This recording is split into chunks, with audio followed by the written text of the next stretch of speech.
Je suis Patrick Yo. Je voudrais parler dans ce podcast méga églises et à ceux qui les dirigent. Depuis un certain moment, nous avons une grande joie de constater des méga churches. Il vient d'un thème anglophone où une méga church, c'est une église qui a dépassé les plus de 2000 membres. Quand nous savons que les statistiques des églises dans le monde, c'est que la moyenne des églises tourne autour de 200 membres. C'est une réalité factuelle. La plupart des églises dans le monde tournent autour de 200. Donc, quand une église franchit un palier de 500, de 1000, et qu'elle atteint 2000, elle devient point d'attraction. Elle devient une église méga. Seulement que ces méga églises ne se remplissent pas de personnes qui quittent le monde. Donc, le péché ou des religions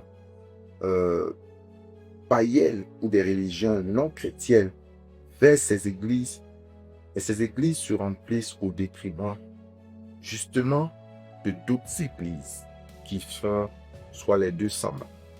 Et donc, je rencontre beaucoup de serviteurs de Dieu, beaucoup de personnes qui sont davantage frustrées. Ils se rendent compte que leur église, leurs fidèles, sont en train de les quitter pour rejoindre des méga-églises. Et qu'une fois arrivés là-bas, on donne l'impression que eux serviraient un sous-dieu ou un Saint-Esprit qui est inférieur. Quand, dans la plupart des cas, ils se sont investis, ils se sont dépensés dans la vie de ces fidèles. J'aimerais vous interpeller. Ce ne sont pas des gens qui sont jaloux de votre progrès, ni jaloux de votre évolution. Non. Ce sont des gens qui pleurent en secret. Et votre force doit servir la communauté. Si aujourd'hui vous êtes fort financièrement, vous êtes fort sur le plan immobilier, vous avez de la visibilité, vous êtes entendu et écouté par les autorités, il faut à un moment donné que cette visibilité, que cette puissance serve au corps de Christ, qui servent à renforcer les jeunes communautés, à renforcer les communautés faibles et non pas à davantage les affaiblir. Et à davantage les affaiblir. Souvent, nous vous voyons organiser des conférences, mais cette conférence-là, c'est un plébiscite de ce que vous avez accompli. C'est comme des éloges que vous faites à vous-même. C'est des recrutements pour que des gens vous soient soumis d'une certaine façon, qu'ils vous payent la dîme, que vous ayez des réseaux de fils. En réalité, ces gens-là se rendent compte que nous sommes dans un monde qui n'est pas différent du monde, du système des choses, qui veut que chacun poursuive ses intérêts personnels. Mettez votre grandeur au service des autres. Renforcez les communautés par des enseignements frais, par des équipements frais, pas des choses faites.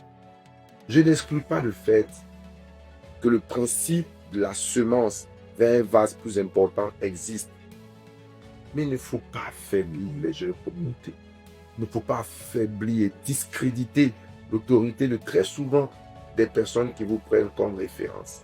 En fait, ce qui serait intéressant, c'est que ces jeunes communautés-là soient tellement encouragées et que vous dites aux fidèles, que vous dites à ces gens que hier, j'étais comme toi. Et si je suis parvenu là où je suis, tu peux également parvenir. Et que plusieurs s'élèvent. Vous savez, quand un grand s'élève qui s'élève seul, il y a un problème. Demandez aux gens de se lever par les principes de Dieu. Ne permettez pas à vos communautés de grandir sous les plaintes, les pleurs, les lamentations, les gémissements de plusieurs. Cela ne sera d'aucun intérêt pour vous. Et ne vous retournez pas en disant « ils sont jaloux de nous ».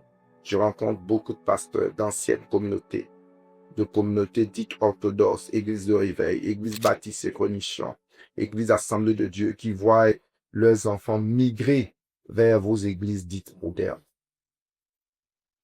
Pourquoi est-ce que cela fait avancer le règne de Dieu? Dieu vous bénisse pour l'excellent travail que vous faites, mais ne faites pas pleurer les jeunes communautés.